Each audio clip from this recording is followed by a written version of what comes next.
Welcome back to Season 3 of the Sober Motivation Podcast. Join me, Brad, each week as my guests and I share incredible and powerful sobriety stories. We are here to show sobriety is possible, one story at a time. Let's go. In this episode, we have MJ, who has been sober since 2012 and opens up about his challenging journey from a troubled childhood in New York City, marked by overprotection and bullying, to his struggle with alcohol and drug addiction as an adult. MJ shares how being overprotected instilled a fear in him that led to his inability to socialize without alcohol. MJ struggled to let anyone in on how he was feeling in his life, and his ego ran the show for decades.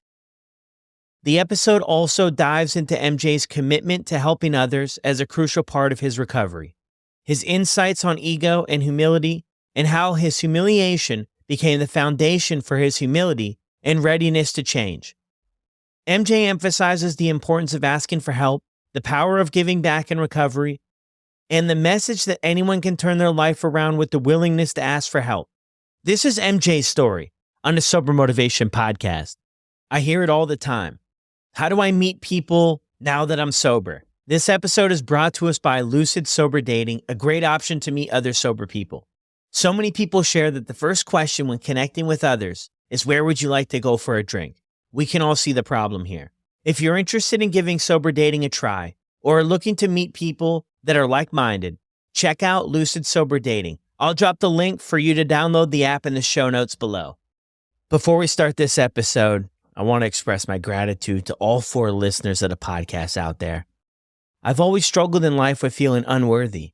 In many areas, I catch myself wondering, am I worthy of kindness, love, or some other accolades? And the short answer is, of course I am. But the question still pops up at times. And I want to say thank you to everybody who listens to the show and has given my guests and I an opportunity to be a part of your lives. When I started this podcast in November of 22, I almost didn't go through with it because I thought, who am I to be sharing stories? And honestly, I couldn't stand the sound of my own voice on the recordings. And what if somebody heard something that wasn't helpful? Would they be upset with me? And the list goes on and on. To keep this rather short, I got out of my own way, gave it 110%, and you all showed up. And I will be forever grateful. I made one commitment going into all of this. It would never be about me. It would be for that one person like me at one point, who never saw a way out, who never thought they could be better or do better. And I'll keep showing up if you do. Let's go. Welcome back to another episode of the Sober Motivation Podcast. Today we've got MJ with us. MJ, how are you? What's happening? Good to be here. Yeah, buddy. Thank you for jumping on here and being willing to share your story with all of us. So what was it like for you growing up?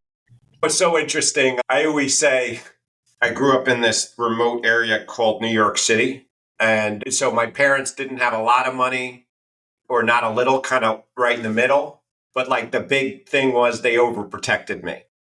And because of that, and it was this, hey, don't ever take chances, don't ever take risks. And it just instilled so much fear in me. What it was like growing up is I couldn't open my mouth until that first drink. And so I remember my father, rest in peace, he used to tell me every time I would go out, my real name is Michael. He said, Michael, remember there are murders and killers everywhere, so have eyes in the back of your head. Have a good night. And I would go out and the muggers would smell me. And so I was severely bullied. And that was my story. So I like to say I was the least popular kid in New York City history. On the other side, I like to say my sister was the most popular kid in New York history. And we shared a room. And half the room was blue and half the room was pink. And she brought all her friends and I had nobody and couldn't open my mouth. So needless to say, I needed to drink since birth. Yeah, well, thanks for sharing that. Yeah, how did you navigate things early on, though, with sort of that teaching from your folks when you were in school? Is that where a lot of, like, you got bullied and stuff in high school and the middle school? Yeah, when I got into realizing why they were doing all this, which was just my parents trying to love their son, so that they're not at fault. But I think about what that fear looked like and not being able to go for the team or not being able to ask the girl out because what if she says no? right? It was very dark. I felt this like constant dis-ease inside of me at all times that I thought would never go away. So it was very difficult. I felt so uncomfortable in my own skin. And I felt even worse because as much as uncomfortable as I was, as comfortable as my sister was. So it was just a very weird situation because, her bringing in her 72 friends into that small room to say hello every day and me seeing that I had nobody kind of reinforced that fact that I was nobody. Yeah. So how did you deal with those emotions when you were growing up? Yeah, well, so what happened was outside of being bullied, one day I went to a house party and someone put a cup in my hand and that changed my life.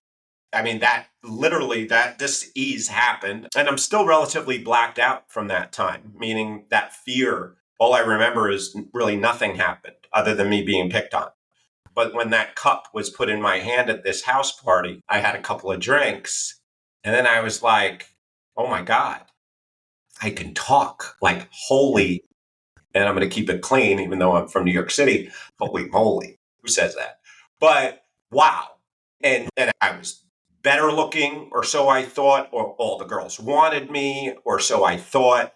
I was like, there was this collective. And then from that moment on, I needed to always have something in my body since that party. So before that, it was unbearable. And nothing inherently bad happened to me, just to be super clear. But this is why I have a visceral reaction when I see kids bullied. Because still at 53 years old right now, I know how that can affect someone and how we can make an agreement with ourselves. One of my favorite books is The Four Agreements, is how we can make an agreement with ourselves that we're a certain way. And then unless we break that agreement with another agreement, then we're just going to think that we're no good for the rest of our lives. Yeah. Did your parents pick up on this too when you were growing up? And was there any intervention, like counselors or therapy, or anybody talk to you about it? No, I mean, I think that the challenge was, and what I learned later is really that my father's father was very overprotective and did the same thing. And my mother was like, okay, cool. You're telling Michael like not to get hit in the face. Good. We want him not being beaten up. So they were like rolling with it. Mm. But it looked like when these kids would come to beat me up, my father would always be like chasing them. And then people would be like, oh, daddy's boy. It was just Yeah. a total mess. So, no, they really didn't understand. And I think that's something that's so important. When people are struggling, they normally internalize and they don't want to say, hey, I'm not okay. And I was not okay, but I didn't say anything. Nothing. Yeah. No, I mean, and what, like, I'm thinking back to when I first was struggling in high school. I mean, I got bullied a little bit and then I turned into this really strange, weird bully. Definitely not something to be proud of, but that's like the protection that I was like, if I get to the punchline first or get to it sooner, then maybe I won't be the punchline. And it was this really weird flip. But I noticed in my life and my story, even before I picked up drinking and drugs, it was chaotic. It was a mess. I really struggled. You hear some people's stories and it's everything was pretty good, right? Did well in school, made good friends, joined the sports team. I remember in 8th grade, man, I was already starting to get suspended. In school suspension, out of school suspension. I mean, it just started then. It became more frequent. I was trying out for the soccer team in this middle school I was at, and everybody, MJ, made the soccer team except for me.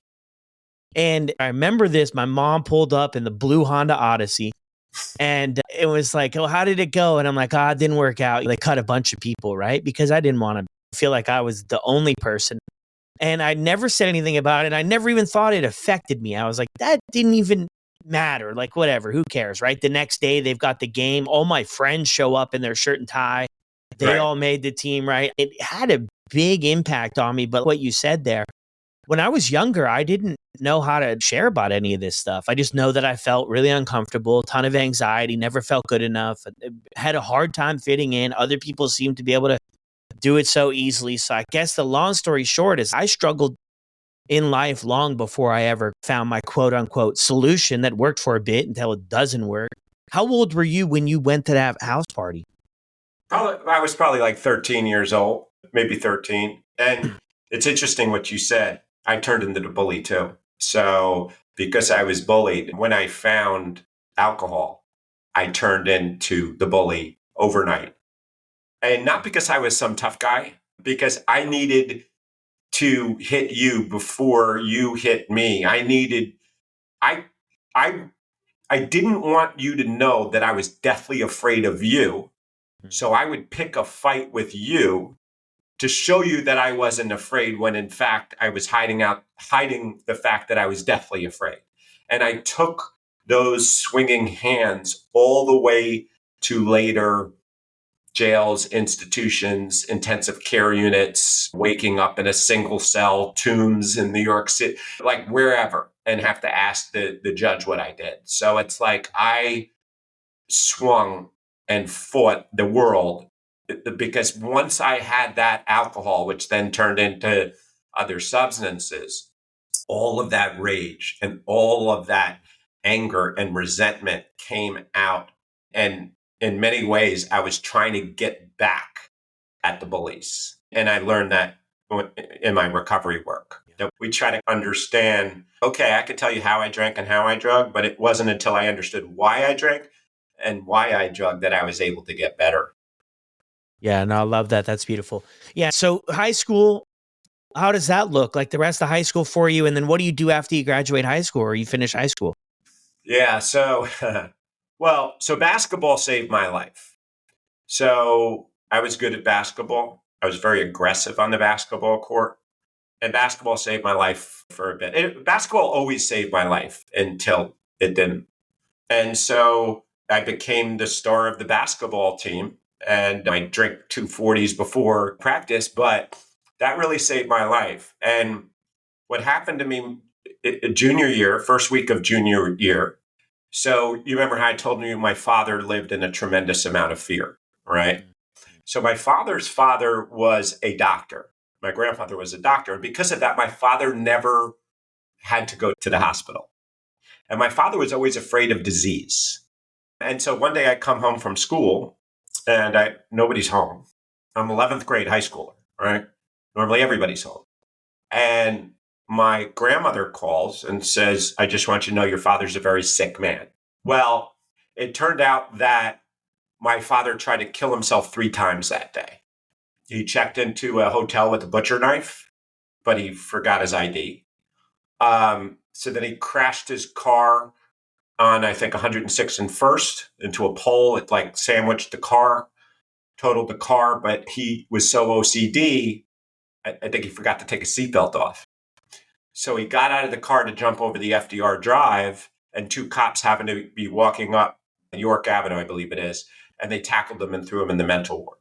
And so for the next, I don't know how many months, my father was getting electric shock treatment on his brain cells. And it was just very bizarre.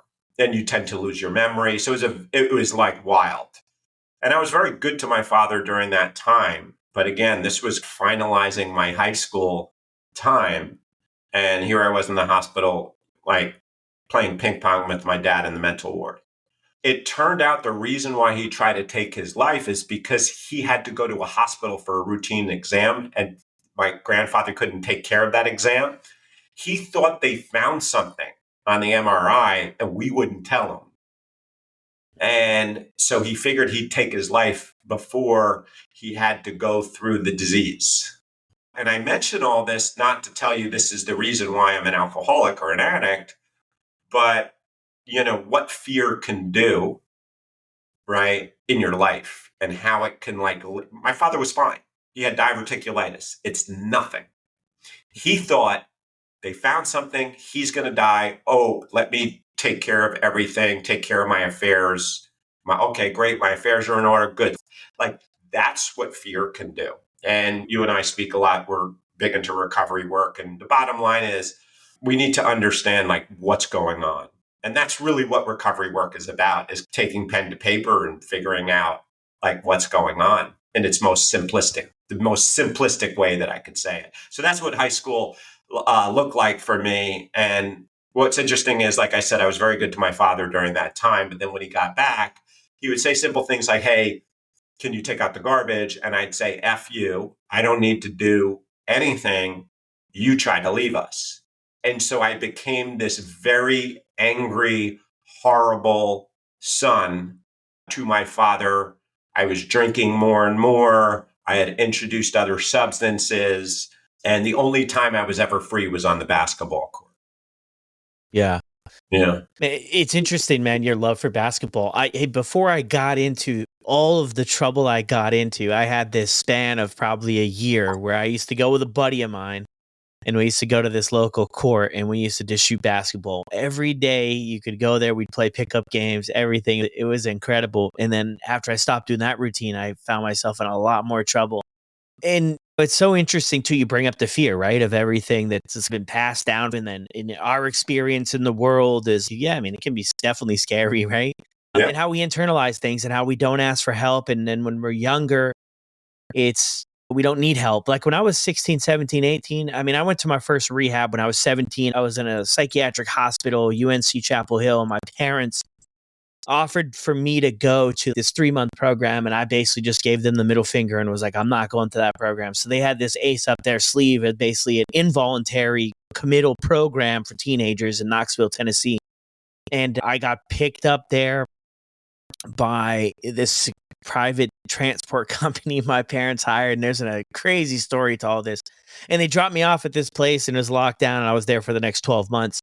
But it's almost like everything when you're that age, you've got it all figured out. At least you sometimes think you do. I thought I had it all figured out. I couldn't wait, MJ. I couldn't wait to turn 18 and get out from under my parents' roof. And then when I finally did, I was just like, oh my goodness, like I actually don't know anything that I need to be doing. So it's interesting. So after you finish high school, where do you go with things? Like you start working, you go to college? How does that look? Yeah. So my parents wanted me away from New York City to get me out of trouble. I went to University of Colorado Boulder. I thought I was going to play ball for the team. There was a coaching change, and I showed up and I had blown my ankle out, and they didn't let me rehab my ankle. And so what I would do, just to tell you where resentment goes, is I would get drunk at the bars every night, Tulagis and Taylors, which are the two main bars on the hill, where all the basketball players were, the CU basketball players. And one by one, I'd pick a fight with every single one of them. And I'd always do the same thing. I'd go up to them, I'd slap them in the face, I'd wait for them outside because I was so full of resentment that I couldn't play for the team. And alcohol gave me that liquid courage that I just go one by one, all first the guards, then the forwards, then the center, Sean Vandiver. And then when I ran out of CU basketball players, I went to the CU football players to pick fights. And we were the top team in the nation at the time, just to give you context. So like I was on a death wish. I was getting in a lot of trouble, a lot of like violent kind of like thinking. And so that's what it looked like. And so it was drinking, it was fraternity parties, drinking, and then going up and picking fights with my fraternity brothers, putting my hands through walls, going into hospitals. I was part of one of the biggest party houses out there, and I got kicked out by the biggest party house out there. They're like you're no good. And so that's what it looked like. That's what it looked like. I was that guy. Like this guy's going to do nothing but trouble. I was that guy. Yeah. Yeah. And did you last at school? Like, did you finish? Well, what's interesting is I had no direction. And then I was into music for a very long time. I rapped for 17 years. Yeah. Yeah, I did. And it was funny because like when I rapped, it was like low baritone rock Kim like type. Not like cool down a corner and a hot summer, like not that. Yeah. Like message type, like deep stuff. And then I'd be working with people in the studio and they're like, okay, we're going to play this in the club, but we can't let anybody know there's a white guy in front of this microphone. And so it became this whole thing that like, you can't let anybody know this is you. We're going to play your music in the clubs and all this stuff. And I started growing a resentment against that. So anyway, to answer your question, one day we went to a club in Denver, printed up a bunch of shirts, B&W standing for black and white, and which was a group that I wanted. I was the white, couldn't really find the black guy at the time. I went in with my boy Gary, who interestingly is brand director of Lucid now. And we went in to promote the music, and everybody was asking us about the shirts. And we sold out of the shirts the end of the night. And the next day, we quit school and started a urban hip hop clothing company to help push the conversation of what's going on with race relations and racism. And for the next 17 years, I was in that urban hip hop market. So I left school senior year when we landed our first national account, and we couldn't do both. So I left in the middle of my senior year. Didn't tell my folks. Yeah, but yeah, I left. Yeah, interesting. Well, that's a great story. So while all of this stuff is progressing for you, the addiction anyway, so you're drinking. What you said other substances too. What are you getting involved with as well? Well, in the latter part of my story, I was an 8 ball a day guy. Okay. So it was cocaine. Yeah. So you, What's started to kind of, interesting is cocaine really became into the picture when I became very competitive in business. And so I saw a buddy of mine doing really well, like doing 10x my revenue. mm, And so I just said, wait a second. I was doing some cocaine, but I was like, listen, if I triple my cocaine intake, mm, I could probably work close to 20 hours a day and beat mm. him. So then it became like where I needed cocaine at all times, every 2 minutes. And I'll tell you a funny story about this. Sometimes people would call me chopsticks because what happened was I used to be at this restaurant, this Japanese restaurant, and every night, and I would always excuse myself every 2 minutes to use the restroom to do a bump, right? Yeah. Yeah. It just got exhausting. And so one day was lazy and I licked the chopsticks. I put it in the bag in my pocket and it grabs the cocaine. And then I stuck it up my nose. And from that moment forward, I never went into the bathroom. I just carried chopsticks with me. And I would just lick the chopsticks. And I always had a bag of Coke, open it up, boom. And then I'd just be like this. And so no matter Yeah. what I was doing, I always had my chopsticks. I don't know why I didn't, like thinking back, why I didn't just use a bullet. They used to have those things, bullet, but I used chopsticks. So for years, it was just my chopsticks and my cocaine. Yeah. And that generated your nickname Chopsticks. Yeah. So at this point too, when you're starting this new business, I mean, how do you get this thing going and stuff? What is Gary thinking about all this stuff? Everything that's going on. I mean, it sounds like it might be a tough business partner to get involved with things with the wreckage and also the fighting and everything at school. I mean, are you getting arrested for any of this stuff, or is this just swept under the rug type thing? What's interesting is if I think about it, basketball kind of sort of saved my life during that whole 4 years because I didn't start getting arrested until after. Yeah. After. Okay, bring us up to speed here with you guys launching this business. I mean, how does this thing look moving forward? Yeah, so we had a company called B&W, Black and White Racial Awareness Wear, and Gary being black, me being white, it was very, very socially relevant to try to understand why color lines existed and judgment against racism, and to show that if a black and white person can work together, we can break down some of those stigmas. Mm. And then we ended up getting into a deal with Samsung, which later supported and backed Fubu. That's how I know Damon from Shark Tank so well, because we came up together from the standpoint of we were both backed by that giant Samsung. And Damon is freaking genius with regard to all the hip hop videos. And then I would hire him to put products on the celebrities because we were only as good as our ability to put product on. Let's see, at the time it was Will Smith on Fresh Prince of Bel-Air. It was Hanging with Mr. Cooper. It later became 106 in Park, and it was Coolio, and it was Dre, and it was Snoop, and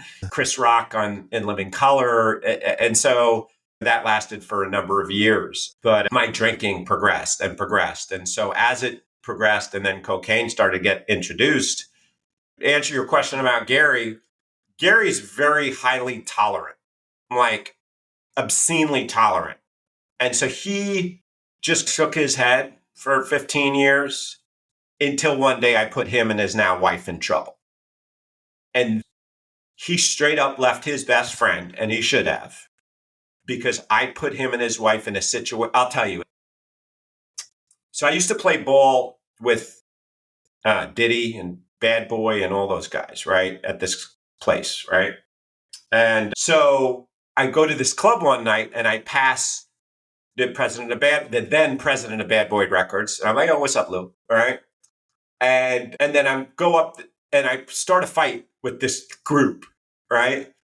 And 17 people surround me and I jump up, I smash the bottle and I'm like, come on. And Gary's like, hey, I'm trying to defend you here, right? And that's when Gary and Grace, his wife, was like, hey, we got to get out of here. This is going to be serious.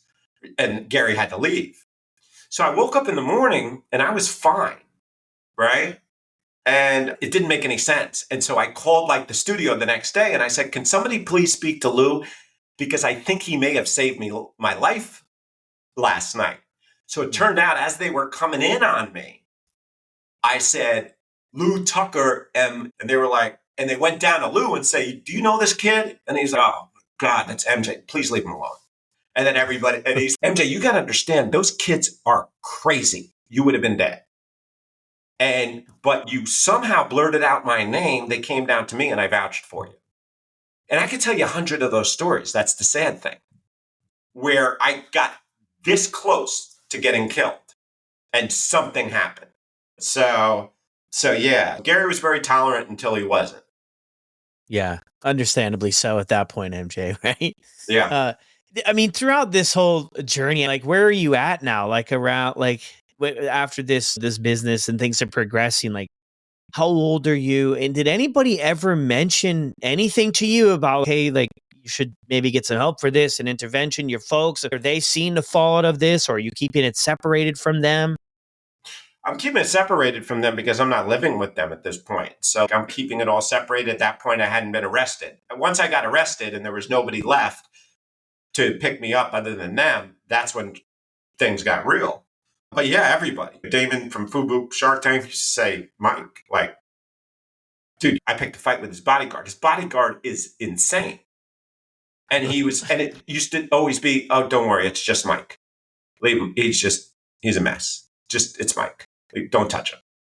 I would go to strip clubs where my friends used to run the strip clubs in New York City. And I'd wake up with black eye, and then I'd have to call my guy that runs the strip club. Yeah, they had to straighten you out last night.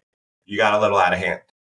And then I got arrested at another strip club and a restraining order. Then stuff started to get real. Then consequences started to happen. But yeah, my drug dealer, I used to say, do you think I have a problem? He came very close to the point of not dealing me drugs anymore. My drug dealer. Yeah. Actually went to potentially cut me off. And I remember I was sitting on the couch with Dre and I said, Dre, let me ask you, do you think I have a problem? And he's like, yo, you're going to be dead within a year. And I remember him saying that. And I said, all right, so you're saying like cut back. And I look at me and I just said you're going to be dead within a year. I was like, all right, yeah, so just cut back a little bit on the cocaine or like the alcohol. And he just shook his head. And we're friends, like good friends to this day. And we talk about that conversation. And it was so strange, your response. I'm telling you, you're going to die. And you're saying, which drugs should you cut back from? Right. So yeah, people were telling me, but like, I was in denial. Yeah. When you got arrested there, how old were you at that first one when this thing picked up its speed anyway downhill? Like, what age are you at there? Well, I'll tell you. So the reason why I picked up its speed, because basketball was saving my life. And then my hip started hurting me because I'd always get thrown around or like a rag doll and wind up on the ground and play guys 7 feet. I'm 6'2". And so I got to the point where I couldn't walk. And I went to the doctor and the doctor said, you got to replace your hip. You've chipped half your hip off. And I said, cool. When can I get on the basketball court again? And she said, never. And I cried for the first time I was a kid. From that moment, from that day, the rest of my life I dedicated to my addiction. I gained 100 pounds within 6 months. I went from I was lean. I was went from 180 to 270, right?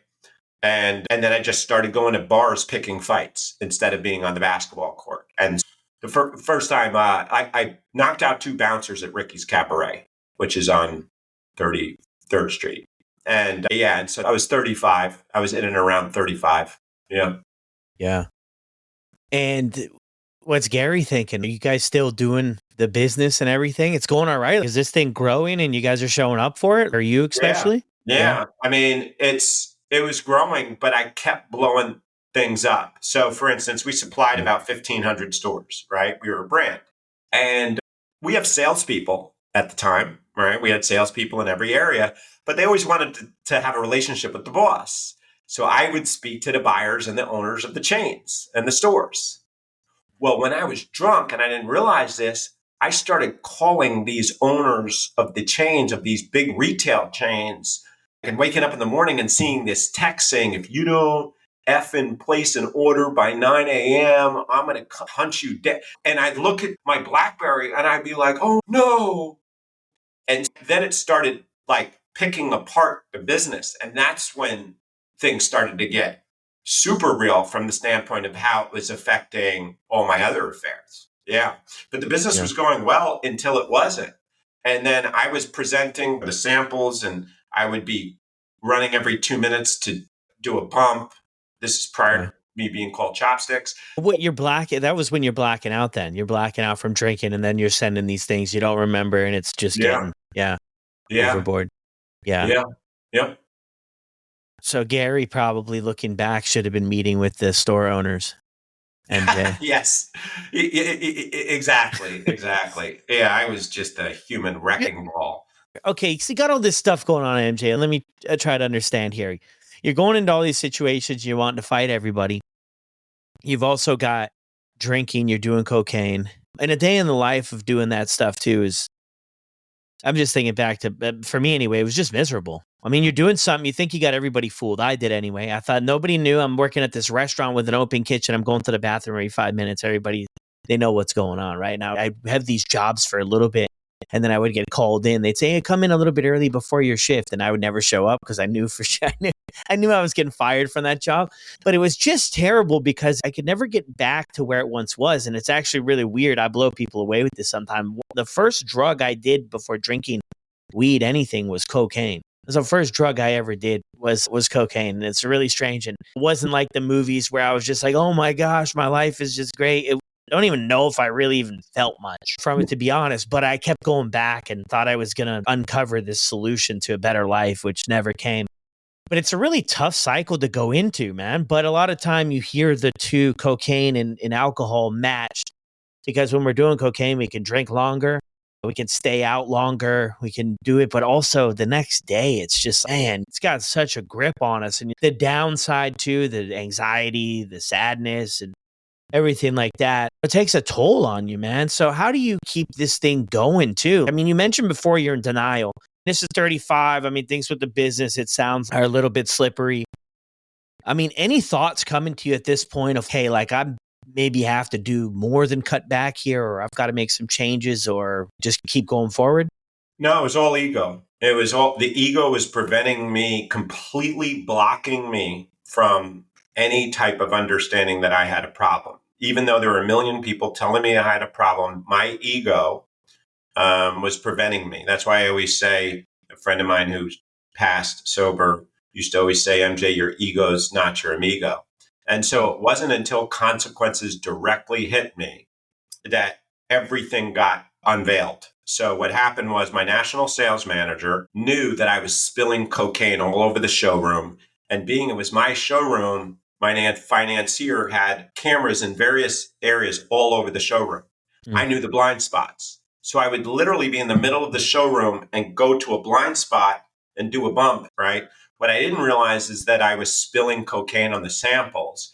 He tested the samples because he said, hey, dude, you're using. I'm like, no, I'm not. So he tested the samples, came and said, hey, we got you. You're busted. We're going to out you to your financier unless you go to rehab. And that's where it's all started. So I was forced to rehab in 2007. I got sober in 2012. I was forced to go to rehab in 2007.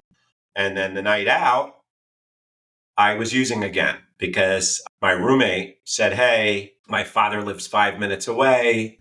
You could spend the night, meet my father, and I'll drive you to the train station in the morning, crash on the couch. And he woke me up at 3 a.m. and started driving me to crack houses. So the night out of rehab, I was smoking crack. So that didn't take. But that's where the consequences began, because my parents now knew, and the world knew that I had a problem, and I had to keep everything away from our financier, because they gave me their word that they would not out me, and they would just tell my financier I needed to go away for health purposes for 28 days.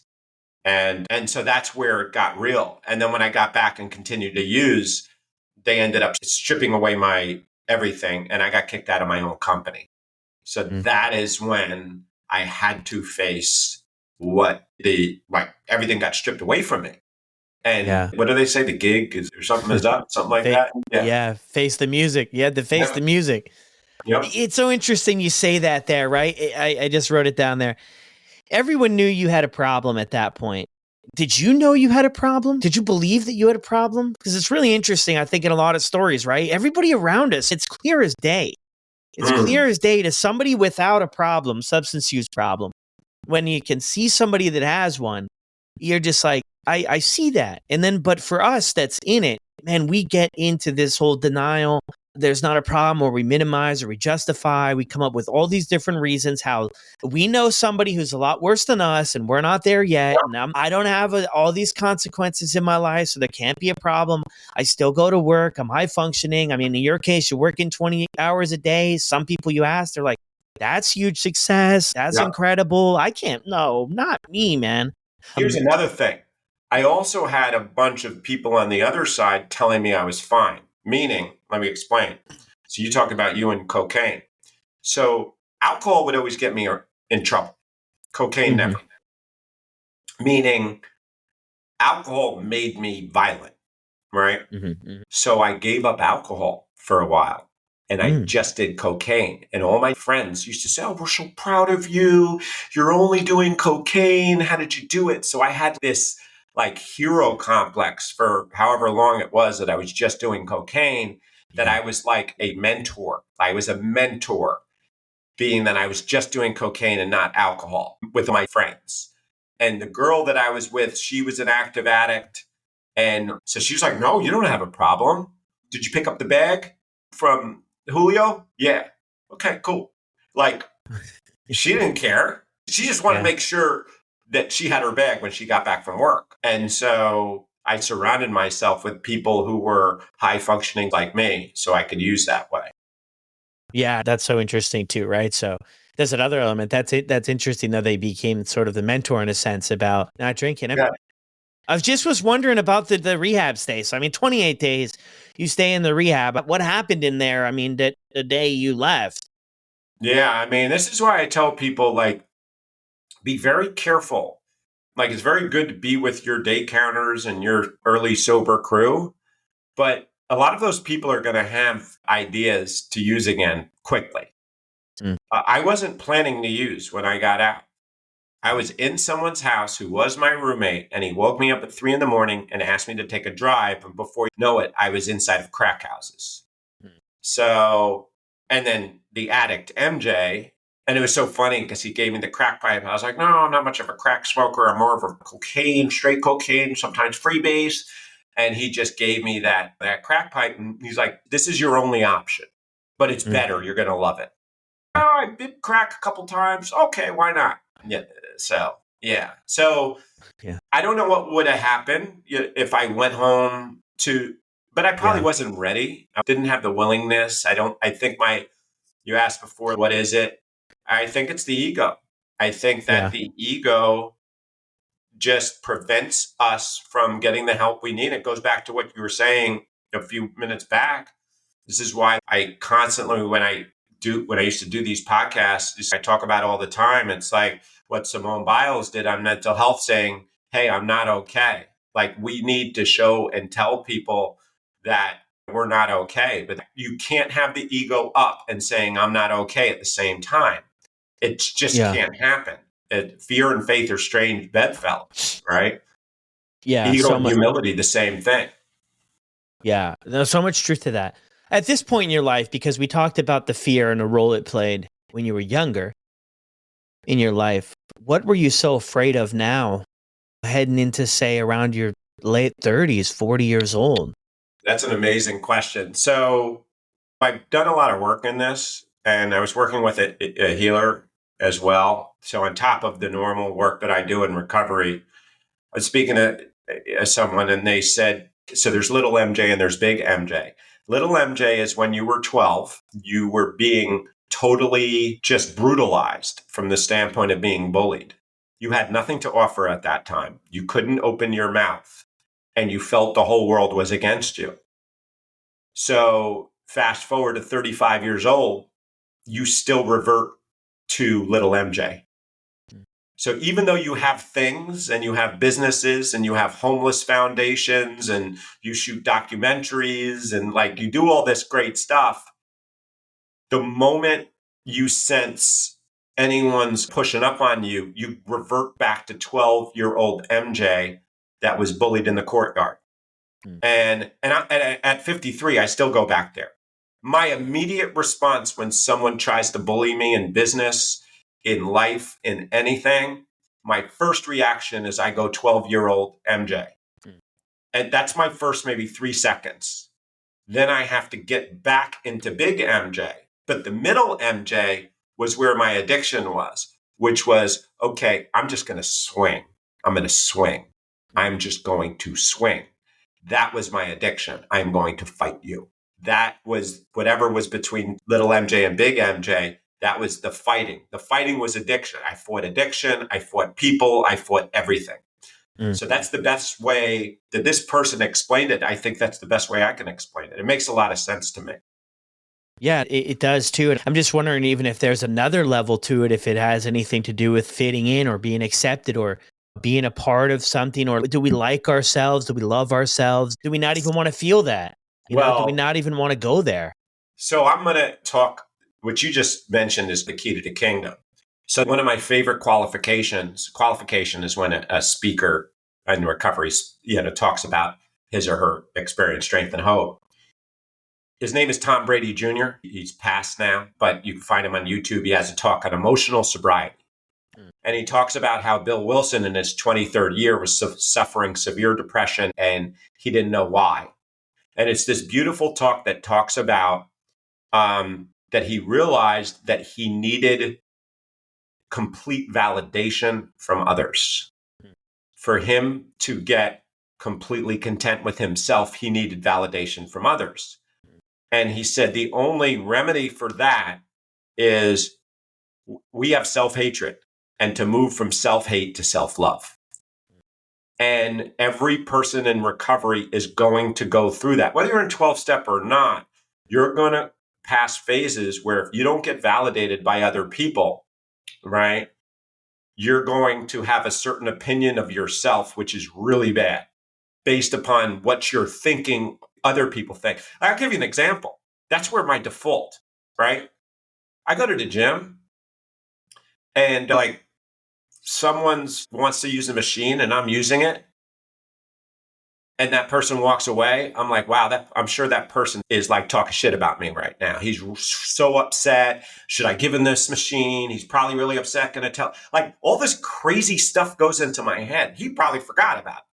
So like this guy, Tom Brady Jr. says, emotional sobriety compared to emotional inebriety, which is what it was referred to, is when emotional sobriety is when what you think about yourself and what other people think of you is one and the same. Emotional inebriety is when what you think about yourself is very different than what people think of you. So I constantly feel like people are talking shit about me, even if I don't even know them, right? Yeah. And so how can we put down the bat and take out the feather and move to self-love? Mm-hmm. And I'll give you one more example. I tell people, and I tell these kids that I work with, I want you to go in the mirror and I want you to get in front of the mirror and say, I love you and I'm proud of you. Mm-hmm. And they come back to say, okay, I did it. Oh my God, that was so hard. Yeah, but you feel bad. Oh my God, I feel 1,000 times better. How often do you do it? I'm like, me? I don't do it. Listen, hey, I'm telling you to do it. Yeah, but why don't you do it? Hey, I'm your sponsor. It doesn't apply to me. I can't say I love you to myself. They're like, well, spons, aren't you a hypocrite? Hey, but I don't tell myself I love myself.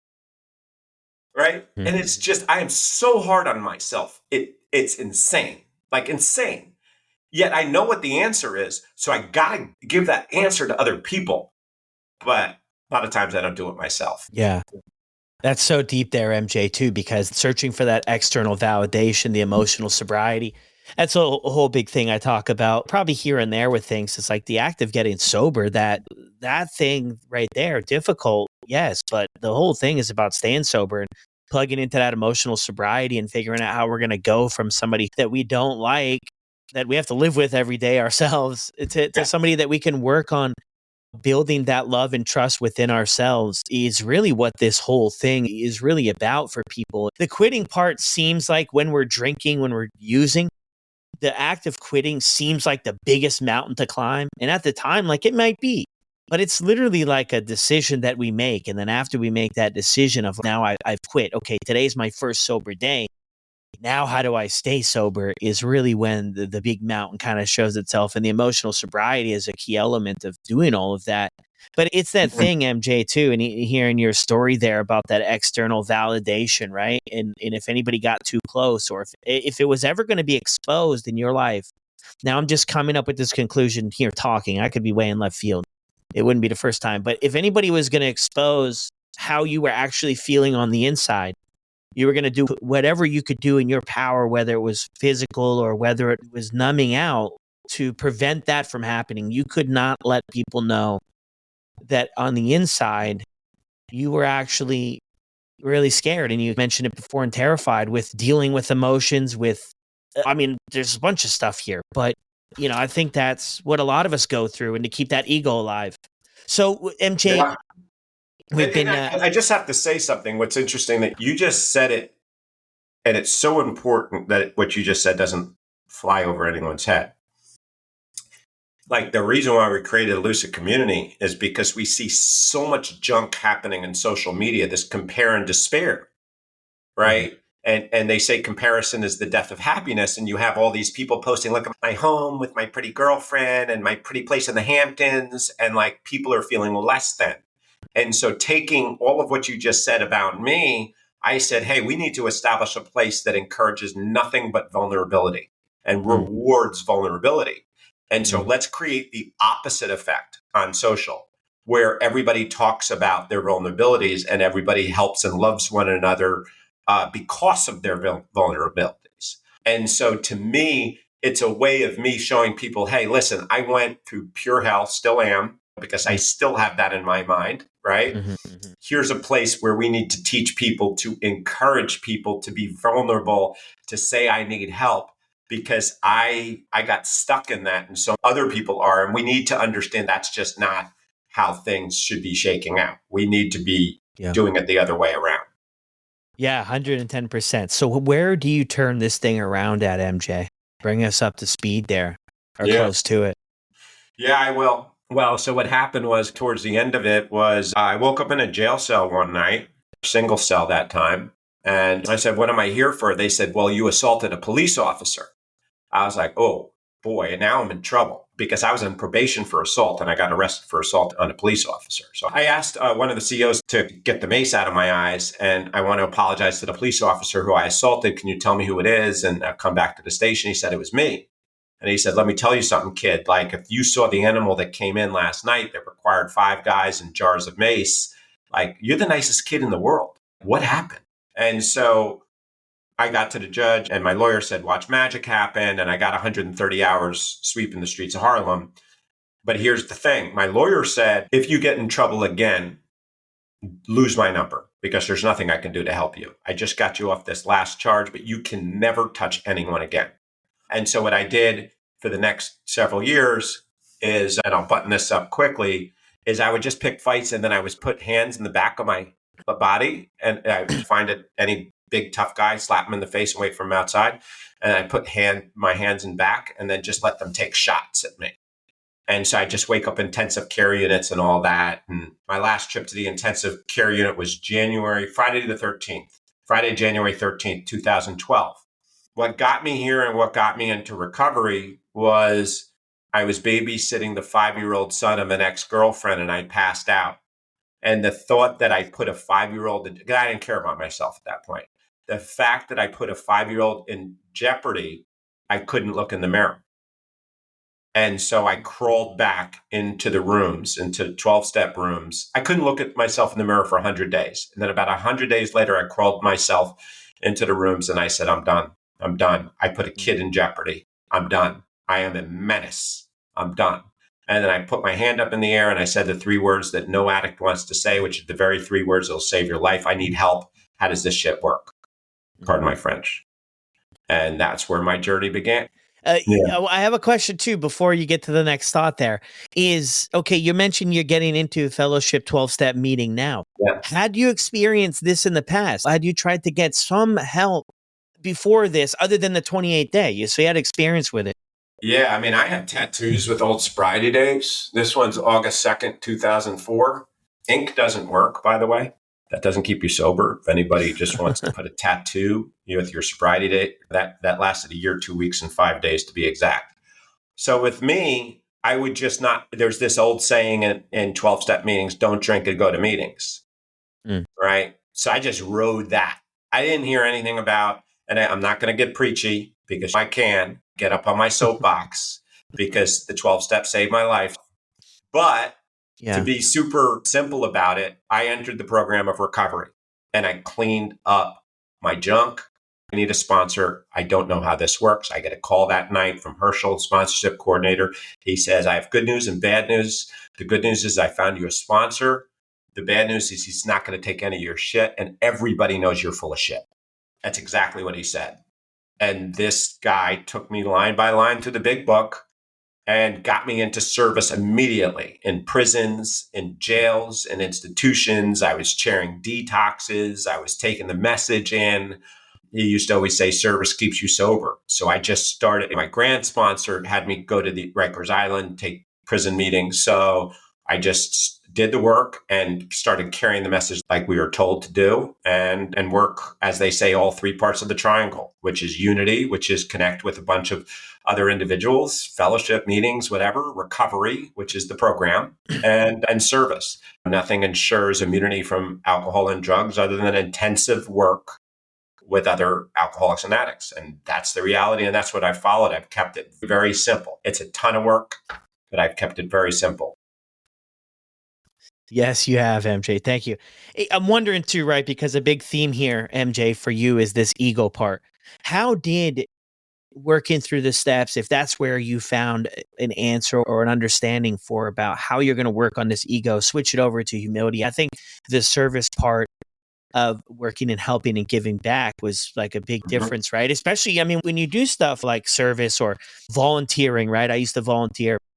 Every Christmas we volunteer for different programs here in the community. When you do that type of stuff, that's the ultimate way for me anyway, to get out of my own way, because this isn't about me. This is an opportunity really to help somebody who couldn't help me in other ways. And I think especially like you have a big business background and you have all that stuff. And I feel like a lot of the ventures we can find ourselves is, hey, we want to go scratch so-and-so's back because we know potentially one day that they could scratch ours, maybe not immediately. But when we switch it over to really go out there and selflessly help people without looking for that return, I mean, maybe that played a role, but I just had that thought. But how have you been able to really get that in check, or how were you for ego? Yeah, well, a number of things. So my first sponsor said, hey, if you get this thing and you do the work and you don't give it back, you're an effing shoplifter. And so he said, if I'm taking the time to take you through this work and you get this thing, do you promise and give me your word that you will carry this message to other people who are sick and suffering the same way you were? And I said, yes, I will. So I gave him my word, right? And then what happened in my 3rd year of sobriety, to really answer this question, is my father got very sick. So I was in the hospital month over month and I couldn't go to AA meetings. And I listened to thousands of speaker tapes. And I understood and I learned the history of alcoholism from soup to nuts, and every speaker that you can imagine I listened to. And I realized how important service is and how this program very nearly, so this program was defined in one night in the Mayflower Hotel. The entire program hinged upon one decision by the co-founder, Bill Wilson, to either go into the bar or go help someone. He ended up doing service. And because of that, I'm speaking to you today. That's it. And when you understand how serious that is and all the things that had to happen to have you and I here, we have a responsibility. Like we all go in knowing this, the same thing, nothing, right? But the biggest thing what will always keep someone sober while they're trying to figure that out is service, as you said. And I was telling these newcomers, I said, and then I'll get into your ego thing. I was telling these newcomers, they're like, oh, I don't have anything to offer. I said, no, let me tell you a story. My sponsor said, go out and greet people every morning. And then years later, people would say, you saved my life. And I'm like, what are you talking about, dude? I don't know you. You're like, well, I was coming down the stairs and I was going to turn around, go use, and you smiled, extended your hand and said the word welcome. We're so glad you're here. And I've now been here sober 7 years because of you. And I was like, oof. But what's interesting is, and I told you one of the things that attracted me so much to what your work is in recovery is, I don't know if you remember the conversation that you and I were having about the ego. I said, you speak from the heart. And this is a journey from the head to the heart. And when I work with people, I say, they're like, how do I know if I'm operating from ego? I said, do you feel it in your head? If you feel it in your head, it's ego. If you feel it in your heart, it's not. So like before I speak at a meeting or a rehab or anywhere to you, I sit to see if it fell down to my heart. And if it's still in my head, I don't like to speak because it's probably ego. So if I let it sink down here, that journey from the head to the heart, and I go out here, if you speak from the heart, you hit him in the heart. And so to me, how do you get from ego to humility? I was telling a sponsee this yesterday. Be very cognizant of where you're speaking from. And you could feel it when you're speaking in the head. Like I could feel it compared to when it's falling and sinking into my heart. And Well, it even goes back to where you mentioned, I mean, all of this other stuff happened. And then you mentioned you went into that meeting and you were just ready. Yeah, that's the most difficult thing about this whole thing of sobriety is because until somebody is ready to make changes, what do you do? I mean, as human beings, we're incredible at saying that will never be our life and that will never happen to us. And we like truly believe it. I mean, we'll believe anything we tell ourselves. So until somebody's really ready to throw up their hand, ask for help, and then do what's suggested or follow through on something, whether it be a program, whether it be rehab or detox or something. I mean, you could talk to people all day, but until they're ready to do that thing and realize, hey, what I've been doing for 2 decades or 3 decades is not working. I keep ending up with the exact same results and they're not good results, then where do you go? well, that's why it's so hard. If you think about it, the reason why I was only ready for one reason. If I didn't babysit that kid that night and pass out, I wouldn't be speaking to you today. So that readiness came out of humility. That humility came out of one thing, humiliation. So the readiness came out of humility. The humility came out of humiliation because that was on the back of a month or so before I was babysitting my 4 nephews for the first time. One was in a crib. One was like 3, one was 5, one was 7. And I drank a bottle of Mount Gay rum and I passed out. And when I woke up in the morning, my parents were looking at me and my sister and brother-in-law took their 4 kids, my 4 nephews, out of the state and left their own home because of Uncle Mike. So I was at a complete humiliation point, and the humiliation saved my life. I think that's where it comes from. Yeah, no, that's good. That's good. We've got about 4 minutes left here, but I wanted to hear from you on some of your other recent projects. You've got the Lucid Sober Dating and that as well, the Lucid Sober Community. Share with us about what you've been up to for the last couple of years on these. Yeah. So I started Lucid with my business partner in 2018. Lucid now, we just passed 200,000 installs to date. And our 10 millionth session, we passed, I think, in late February. A lot of people call the Lucid community a sober Facebook. I don't like the Facebook part because I told you people use social media for compare and despair. We like to encourage the opposite. And it's a place where people connect. There's struggling section. There's sober tips of the day. There's daily gratitude, which is the biggest section. There's recovery voices, which is 50 hours or so of episodes where I speak to various recovery professionals, sober celebrities, stuff like that. And then we launched Lucid Sober Dating April of last year. specifically April 28th. We have about 75,000 new members, and to provide a supportive environment for sober singles to connect. And so, yeah, I'm very excited to be doing that. It's something that is my life as a vocation and avocation. Recovery is my life. And it gives us the opportunity to help, because if you look at the amount of people who are struggling, there's a statistic 300 million people suffer from alcohol use disorder alone worldwide. And 38% of American adults suffer from some SUD, substance use challenge. Well, if in aggregate, that's over 500 million people. So we wanted to develop a platform to have those resources available to everyone, or at least in something that almost everybody has, a phone. Yeah. Yep. Yeah, beautiful, man. Thank you so much, MJ, for jumping on here, sharing your story, sharing that with us. Is there anything that we missed you want to mention before we go? Yeah, I mean, this is just a message to anybody who's listening that isn't really understanding this recovery thing. Just remember that we're not mind readers. And someone once told me that. And those three words that I mentioned, the I need help, they say the 1,000-pound phone to say, hey, I'm not okay. I get it. I understand. I've been there. But also you putting your hand up in the air and say, I need help. How does that work? There's millions of people out there that are here to help you. And also by you doing that, you'll be encouraging somebody else to say, oh, wow, that person asked for help. Then maybe I could ask for help too. And so if a lot of this stuff sounds like a different language to you, the journey of a million miles starts at that first step. So I know how much like incredible effort you've made to take your story and turn it into a message of hope. I saw like those pictures of you when you were in your active addiction. You've seen pictures of me, and now you put this beautiful life together. And so for those people listening that think that there's no hope for them, understand that anybody can turn their life around if they have the willingness to ask for help. So that's what I would have to say. Yeah, beautiful. Thank you so much, MJ. No, thank you. It was great to be here. Well, there it is, everyone. Another incredible story. Huge congrats to MJ. Sobriety since 2012.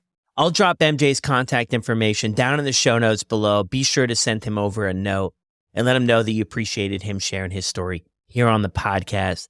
Thank you guys so much for all the support. If you have yet to leave a review on Apple or Spotify, take 90 seconds out of your day and drop a review. And if you want to support the podcast and everything that we do around here, I'll drop the link for the Buy Me a Coffee website where you can donate to support down in the show notes below. I'll see you on the next one.